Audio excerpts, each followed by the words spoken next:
Ma'am आपलं नाव काय? माझं नाव अश्विनी भिवराज पाटील. आपण कुठून आहात? मी धुळे महाराष्ट्र इथून आहे. आपलं एज्युकेशन बॅकग्राऊंड काय? माझं BSc ॲग्रिकल्चर ऑनर्स हे कॉलेज ऑफ ॲग्रिकल्चर धुळे इथून झालं आहे. महात्मा फुले कृषी विद्यापीठ राहुरी. ओके मॅम, आता आपण कोणत्या पोस्टवर कार्यरत आहात? आता मी सध्या सेंट्रल बँक ऑफ इंडियामध्ये IBPS PO म्हणून सिलेक्टेड झाले. मॅम, जसं की तुम्ही म्हणाला की तुम्ही ॲग्री बॅकग्राऊंडमध्ये होतात, तर तुम्ही जनरल बँकिंगवर कधी शिफ्ट झालात? याच्यात थोडक्यात सांगायचं म्हटलं तर याच्यात माझा मित्रांचा म्हणजे खूप मोठा वाटा आहे. जसं की AFOकडे मी फर्स्ट अटेम्प्टमध्ये थोड्या 1-1.5 मार्काने माझं नाही झालं सिलेक्शन मेन्समध्ये.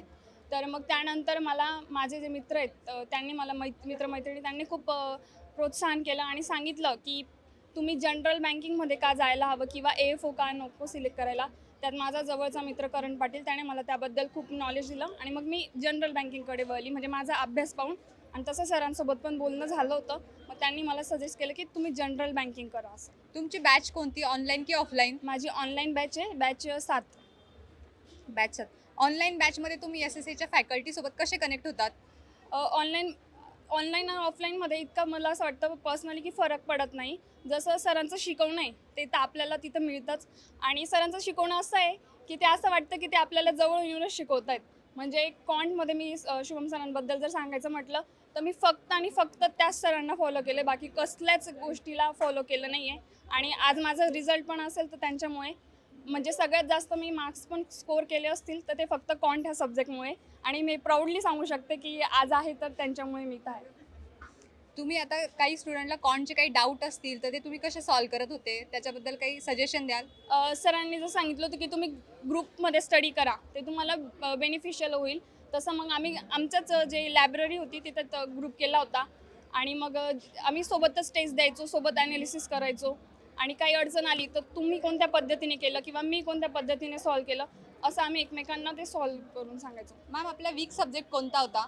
माझा वीक इंग्लिश आधीपासूनच होता. मग तुम्ही इंग्लिशला ओव्हरकम कसं केलं? इंग्लिशच्या बाबतीत म्हणायचं म्हटलं तर त्याच्यात पण मला असंच की रीडिंग खूप मस्ट आहे. म्हणजे तुम्ही रीडिंग करत राहिला तर तुमच्यात बरोबर म्हणजे तुम्हाला कळणार नाही. आपल्याला वाटेल की आपण फक्त रीडिंग करतोय मग कसं सॉल्व होईल, पण ते जाणवत नाही. पण जेव्हा तुम्ही टेस्ट देणार, मॉक टेस्ट देणार तेव्हा बरोबर कळेल की ते अपने आप आन्सर यायला लागतात. म्हणजे तुम्हाला त्याची सवय होऊन जाते. मॅम, आपल्याला माहिती की SSCच्या खूप ॲक्टिव्हिटीज असतात, हो. त्यापैकी तुमची फेवरेट कोणती? मला सरांचं बूस्टर सेक्शन, विकली टॉक हे खूप म्हणजे की आपल्याला दिशा मिळते की कसं पुढं चालायचं आहे, परत काय केलं पाहिजे काय नाही केलं पाहिजे ह्या बाबतीत. लास्ट क्वेश्चन, SSCसाठी एक वर्ड. असं तर खूप आहे पण ही इज अ बेस्ट अकॅडमी आणि Shubham sir is a best. म्हणजे माझं काही श्रेय असेल माझ्या फॅमिलीनंतर मित्रांनंतर तर ते सगळं सरांना आहे.